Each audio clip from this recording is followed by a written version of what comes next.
What's up, everyone? Today we are looking at the Ken and Dan boss rush, and Ken and Dan is going to be the team that we're going to be basing most of our damage on.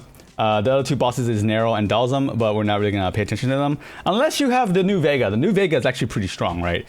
The new Vega is actually doing significant damage to Team 2. However, it's still not doing as much damage as Team 1 now. Oh, that's a lot of damage from Zeus. Zeus is doing an insane amount of damage on Team 1. But still, we are still using the same meta. The only difference is that we're using Suit Able instead of Street Poison. Now, why Suit Able? So Suit Able does this thing where he puts a shield on everyone. Same thing for regular Able. Regular Able can also do this too, but not as good as Suit Able in this fight. So what the shield does is that now Ken puts this flame debuff on the fighter, and when you have this flame debuff, you're constantly taking damage, depending on how much flame debuff you have. And I think it's up to like 20 or 10 or whatever. But if you have the shield from Able or Suit Able, then you actually don't take any damage. It's kind of funny, I don't know. So that's how we get around not taking the damage. And the fight is straightforward, right? You're just gonna like dodge the DP, or you're gonna block the you're gonna get hit by the DP, and then Dan's gonna throw his bananas at you or whatever he throws at you, and then you're gonna shield up and then keep doing damage. The annoying part about this fight is that it's a little random in that Flame Chun-Li, when she comes in, because she's in tag right now, when she comes in, she might take some burn, and then she might die every now and then, and sometimes she doesn't die. So it depends on where the shield goes, really. And for Suit Able, the most important thing that you need to have on Suit Able is, well, can't join the fight no more, but the most important thing you need to have on Suit Able is his FS30. Why? Is because his FS30 allows him to just straight up ignore damage. It's funny. 30% chance on getting hit, ignore the damage. Instead, put a shield on. And when you block with the shield goes on someone else. So it's like super random that he doesn't die, and he gives the shield to someone else to also not die. It's crazy how good this is. So that's really, really important for this fight. Other than that, his cards are not important. His cards are actually not that important. It helps heal though, because you know this fight does do a lot of burn damage. But still.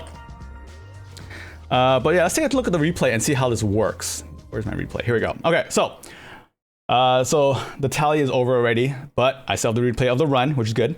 Now I could swap out Fashion Ken for like Evil Ryu, but I don't have an Evil Ryu.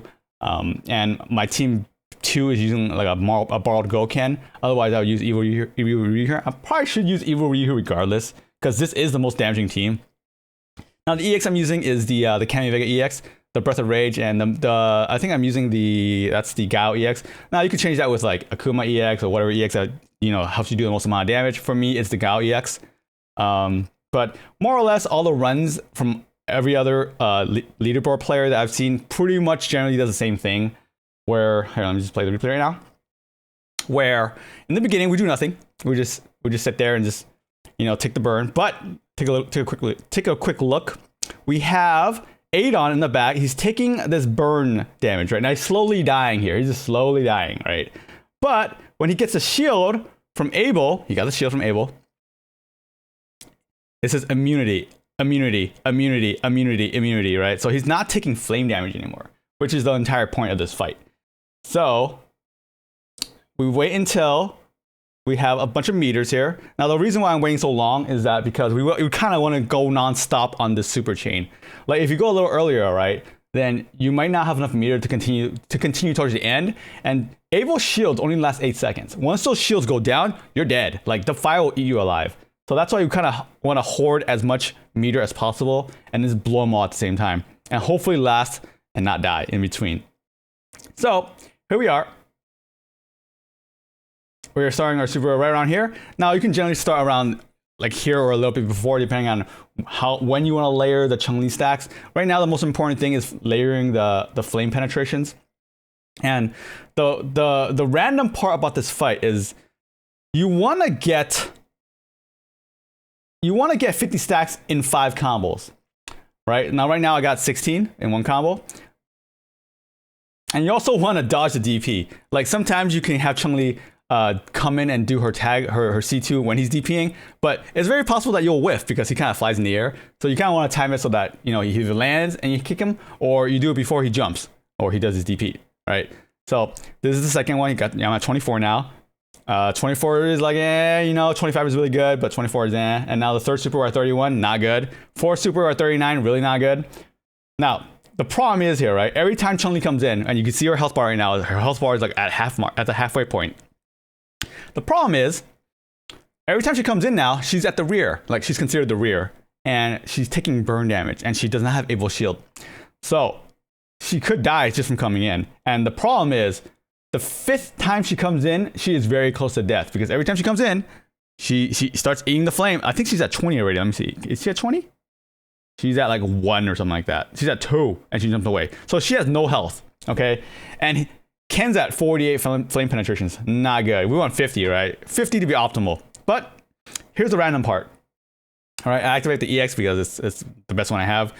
And right now, what I usually do here is you don't want to keep sending in Chun-Li, right? Once you hit 50, you can kind of like skip and just summon Rich Honda instead as her as a C2 instead of Flame Chun-Li, because you really don't want her in as much as possible because she'll die.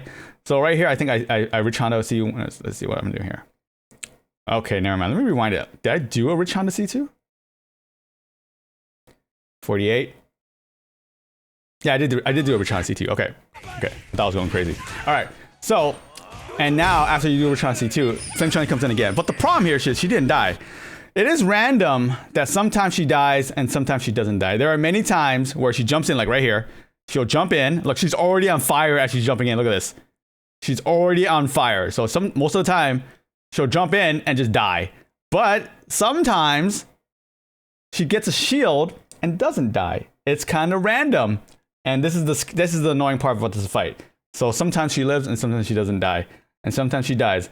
But if she does live, then you can activate Breath of Rage, and then your damage will just skyrocket as long as you keep pumping out the super.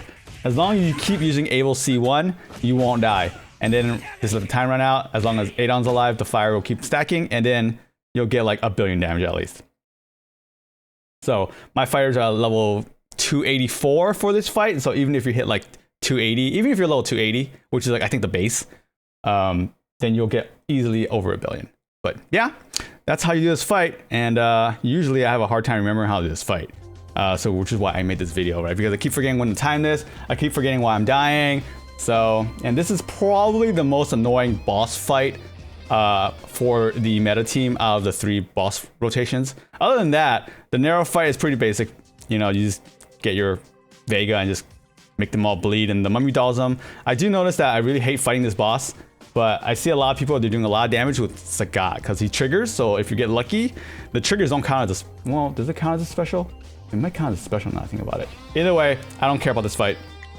All that's important is you do as much damage as you can on this fight. And if other people are also doing as much damage as you on this fight, then hopefully you have a team B that does like 400 million, 700 million on team B or team 2.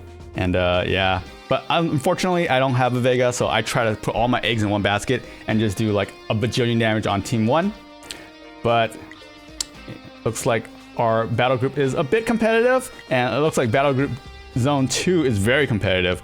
Good thing I'm not there. But still, even if I was there, I'd still have a lot of fun because it's very fun fighting against people that are like pushing just like you are. Unfortunately, I have no way of ever competing against these two. But either way, it's fine though. Anyway, thank you very much for watching. Next week we got Virgil, Evil Ryu, and Poison. Okay, so Evil Ryu is gonna be the one we concentrate on. I already have a fight for that. So maybe I'll push this video out earlier. But yeah, hope you guys learned something, and I'll see you guys next time.